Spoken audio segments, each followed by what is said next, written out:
વિપરીત પરિસ્થિતિમાં આપણે તમામ કચ્છના નાગરિકો હંમેશા મક્કમતાથી કાર્યરત થતા હોઈએ છીએ. આપણે હાલની પરિસ્થિતિથી તમામ અવગત છીએ. કોઈપણ નાગરિકે આ પરિસ્થિતિમાં ગભરાવાની જરૂરિયાત નથી, પરંતુ આપણે સૌએ સતર્કતા દાખવવાની ચોક્કસપણે જરૂરિયાત છે. આ પ્રકારની પરિસ્થિતિઓમાં એક નાગરિક તરીકે પણ આપણે નાગરિક ધર્મ બજાવવા માટે સુસજ્જ બનીએ એ અપેક્ષિત છે. કોઈપણ પ્રકારની અફવા ઉપર આપણે ધ્યાન ના આપીએ. કોઈપણ પ્રકારના એવા વિવાદિત પોસ્ટ હોય, અસંગત બાબતો હોય, એને સોશિયલ મીડિયાના કોઈપણ પ્લેટફોર્મના માધ્યમથી આપણે એને ન ફેલાવીએ.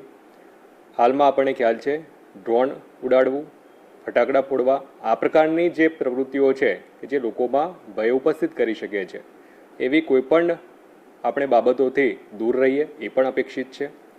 આપણે વહીવટીતંત્ર તરફથી બ્લેકઆઉટની અથવા તો કોઈપણ સૂચનાઓ આપવામાં આવતી હોય એને ખૂબ ગંભીરતાથી આપણે લઈ અને એનું ચુસ્તતાપૂર્ણ આપણે પાલન કરીએ એ પણ નાગરિકો પાસેથી અને આપણા સૌના પાસેથી એ અપેક્ષિત છે.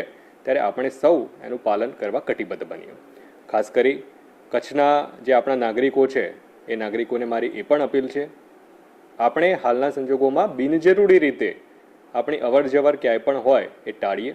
આપણા વડીલો, આપણા જે પણ બાળકો અને પરિવારના એવા જે પણ લોકો છે કે જેમની સુરક્ષા સુનિશ્ચિત કરવી આપણા પોતાના હાથમાં છે. એમની સુરક્ષા અને એમની ચિંતા આપણે સૌ પ્રથમ કરીએ. મારી આપ સૌને વિનમ્ર અપીલ પણ છે, નાગરિક ધર્મ તરીકે આપણે સૌ સ્વૈચ્છિક બ્લેકઆઉટમાં પણ સહયોગ આપી અને જોડાવવું જોઈએ.